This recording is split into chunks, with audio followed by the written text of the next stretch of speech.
You're 240,000 miles from home. No radio, no Houston, no way to call anyone on Earth. You're behind the moon, completely cut off from every other human being alive, and through your headset you start hearing something that should not be there. Something that sounds, very clearly, like music. That actually happened. In May of 1969, two NASA astronauts heard it for real, on tape, alone, with nobody listening back on Earth. They had a choice in that moment that almost nobody ever talks about: report it, or pretend it never happened. And the strangest part of this whole story isn't the sound itself. It's what NASA did with that recording for the next 50 years. It sat there, waiting, longer than most of the people watching this right now have been alive. Before the sound, you need the mission.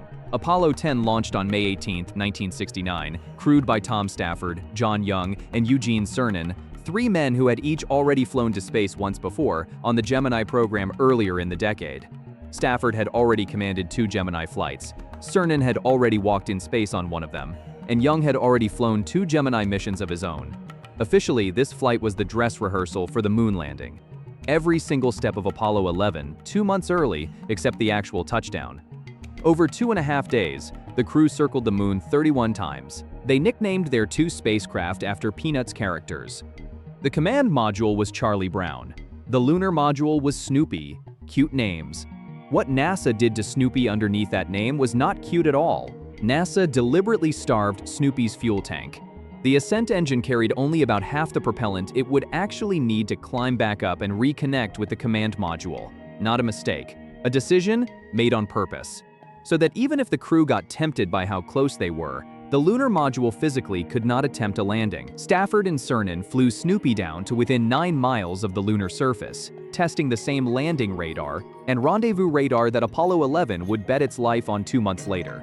That altitude, 9 miles, is the exact point where the real landing burn would begin. Then, with Young alone in the command module above, they separated and flew solo for 8 hours, and that's when it happened.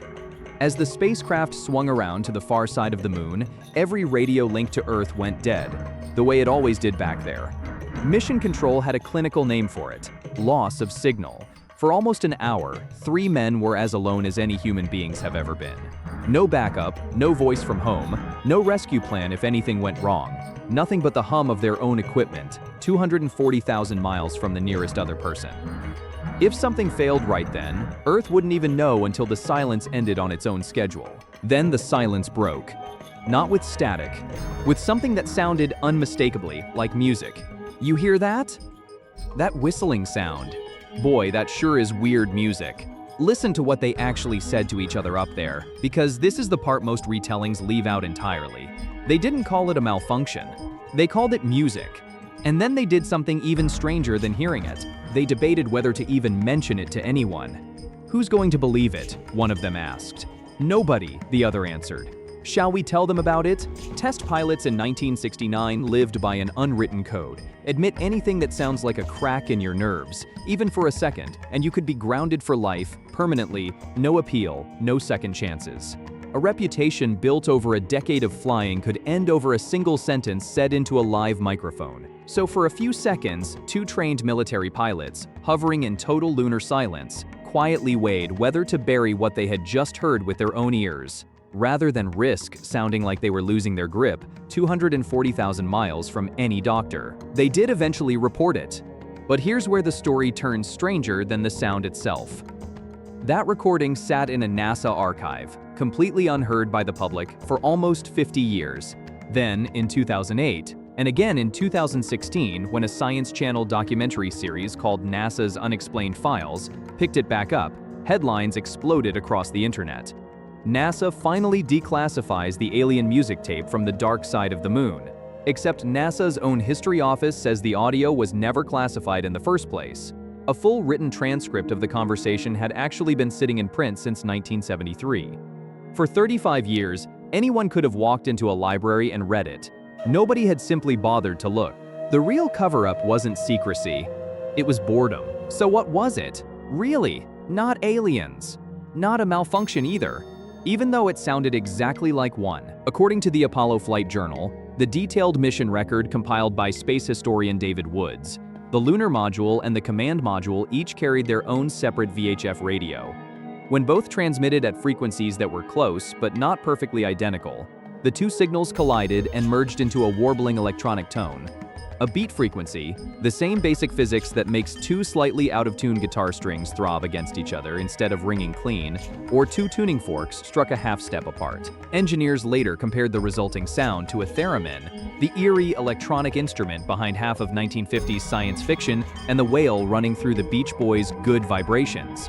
A glitch in two pieces of 1960s hardware dressed up by human ears as something otherworldly. And here's why nobody on any earlier mission had ever heard it. Apollo 10 was the first flight to actually carry a working lunar module all the way to the moon. Apollo 8, 5 months earlier, only had the single command module radio up there. With nothing else broadcasting nearby, there was simply nothing for that signal to collide with. The music wasn't a moon phenomenon at all. It only existed because, for the first time, humanity had put two radios close enough together to fight. And it wasn't even consistent after that. Mission records show similar noises cropped up on other flights too, but not every time, and not identically. Each spacecraft was hand-built, slightly different from the last, with radio links that weren't always active simultaneously. So the exact pitch of the warble, the exact moment it appeared, came down to tiny mechanical differences between one Apollo capsule and the next. Once NASA understood the cause, they quietly passed the warning forward. Before Apollo 11 launched, astronaut Michael Collins was specifically briefed on exactly what to expect behind the moon. He admitted afterward, "Had I not been warned about it, it would have scared the hell out of me."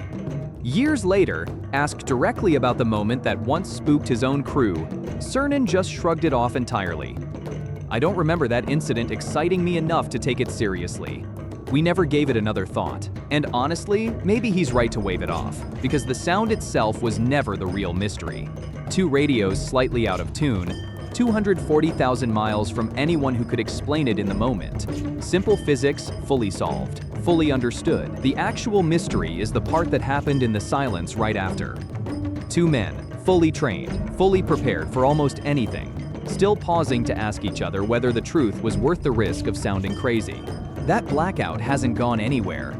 Every modern lunar mission still goes dark on the far side, still drops out of contact with Earth for roughly the same stretch of time Apollo 10 did over 50 years ago. NASA's Artemis program, the next human scheduled to circle the moon, will fly through that exact same silence, with newer radios, but the same total disconnection from everyone they know.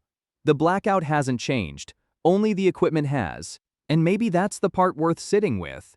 Two of the most highly trained, most rigorously vetted human beings on the planet, sealed inside a machine the size of a closet, heard something they couldn't immediately explain, and their first instinct wasn't panic. It was doubt about whether anyone would even believe them. Not the sound.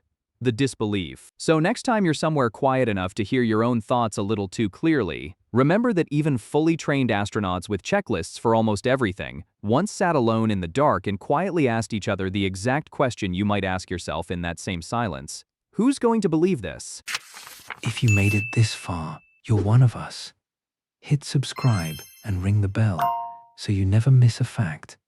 I'll see you in the next one.